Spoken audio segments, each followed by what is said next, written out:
Salam dear students, hope you are fine and doing well.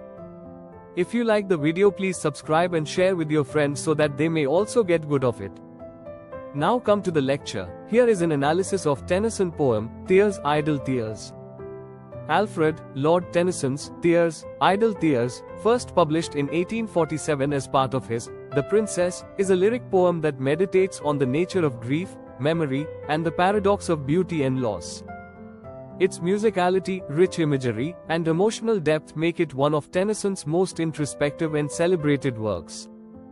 A critical analysis of the poem reveals how Tennyson employs a highly nuanced language to express complex emotions about loss, nostalgia, and the passage of time. 1. Structure and form. The poem comprises 4 quintets, 5-line stanzas, and follows a consistent iambic pentameter, with an abba rhyme scheme in each stanza. This regular structure contrasts with the poem's title and theme, suggesting that the speaker's tears are anything but idle. They are carefully and deliberately expressed within a controlled, rhythmic structure. This order amidst emotional expression reflects the tension between unrestrained grief and the need to give it form through poetry. 2. Themes and symbolism. A. Loss and nostalgia. The speaker reflects on the days that are no more, expressing a yearning for something beyond retrieval. This sense of loss is not attached to any specific event or individual, making the sentiment universally resonant. Tennyson uses phrases like divine despair and sad and strange to capture a melancholy that transcends personal grief, suggesting a broader existential sorrow tied to human memory and the irretrievable past.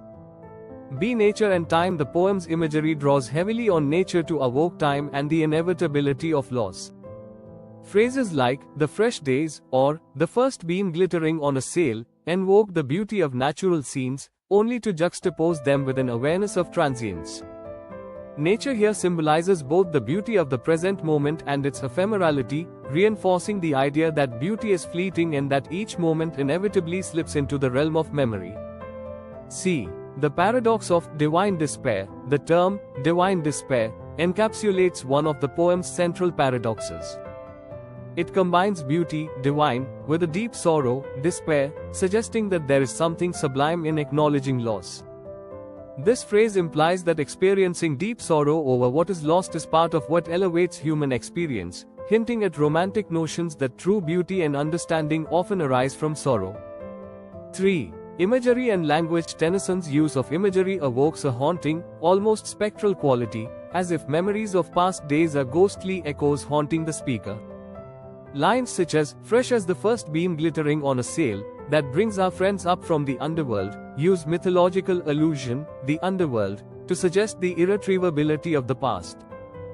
The image of friends rising up from the underworld taps into a shared, almost primordial grief, reminding the reader of the inevitability of death and separation. Furthermore, Tennyson's use of oxymoron, such as, dear as remembered kisses after death, and sweet as those by hopeless fancy feigned, illustrates the contradictory nature of memory. It is both precious and painful, filled with beauty yet shadowed by the knowledge that it is gone forever. 4. The tone of quiet despair. The tone of tears, idle tears, is one of quiet resignation. The tears, though idle, hint at a constant undercurrent of grief that never quite erupts into open despair but rather simmers in quiet contemplation. The poem's subdued tone, in its muted but potent imagery, captures an introspective sorrow that goes beyond simple sentimentality. Instead, it offers a deeply philosophical reflection on time, memory, and mortality, themes which fascinated Tennyson throughout his life. Conclusion. Tears, Idle Tears, is a profound meditation on the human condition.